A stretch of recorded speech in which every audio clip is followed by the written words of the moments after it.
This is a bill that would provide additional funding towards the combating the opioid crisis. You know, it's been really an epidemic in our communities, an epidemic across Pennsylvania. Thousands of people dying every year from opioids. We see that happen right here in our communities here.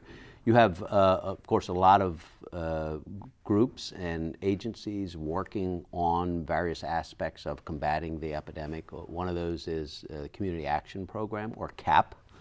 So what this would do is provide, they receive some of their dollars from the federal government as it is. This would provide additional dollars specifically targeted to a lot of the activities they are conducting to help individuals who are affected by addiction to opioids. And for those who don't know, CAP, what do they currently do with the funds that they are given, and how will getting extra funding be able to help them achieve their mission? What will they be able to do with extra funding? So CAP is really an agency that takes various sources of dollars from the federal government, and they run programs to meet specific needs in the community. So for instance, they run the WIC program, and they run a number of other programs, but then they have specifically a number of programs that deal with addiction, help connect people to potentially a bed for in-house treatment, or maybe it's outpatient treatment, whatever it may be. As people are coming to their agency, they see the needs that an individual has. They help to identify those.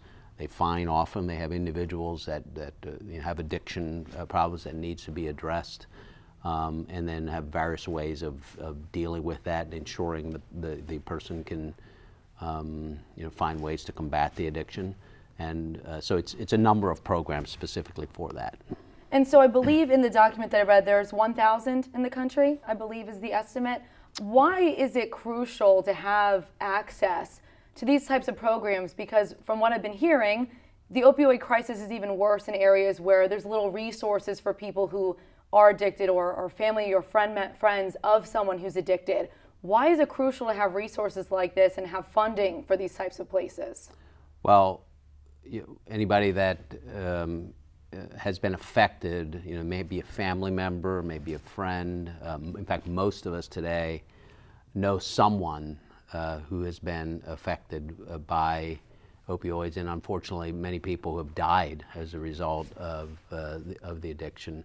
And so we recognize that this is one of the greatest health challenges that we're faced with, and the problem is growing every year.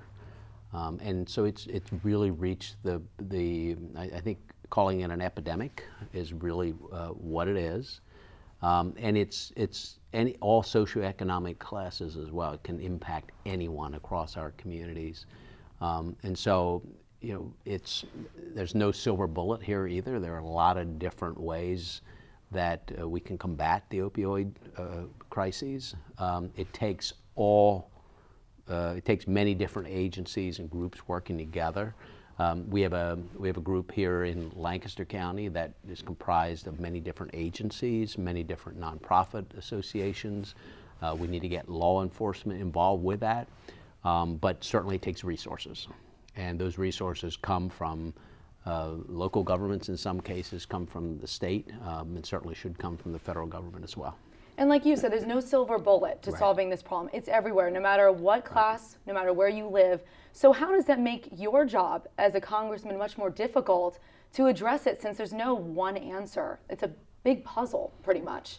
Well, it's really, again, I think it's very, very important to bring together all of the different groups that are maybe solving or helping to address the issue in different areas. So again, like I mentioned law enforcement before, whether it's law enforcement, whether it's a treatment agency, whatever it may be, we need to bring all of those individuals together and ensure that the community has an integrated approach, and that is, because there's never enough resources for this either, and so we just have to ensure that we are doing the best job that we can to take the resources that are available and put them to the best use. And I know you must have a long list of items on your agenda as our congressman. What made you decide I want to look at this opioid crisis, I want to do something about it? Well, again, there are many of us who have been, who know people, family members, whoever it may be, whether it's a death or whether it's someone whose life has been completely turned upside down due to the addiction. We can all point to people who've been impacted by it. It's a difficult problem to overcome, but we have to try to solve it. And so what's the next step on this bipartisan legislation?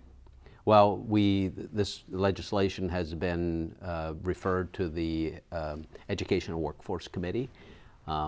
So we're hoping that we're able to move that out of committee sometime in the near future. Been having discussions with other members of the committee and with the chairwoman of the committee. And just like with any other bill, it needs to come out of the committee, would go to the floor of the House, and then hopefully over to the Senate, and then passed into law.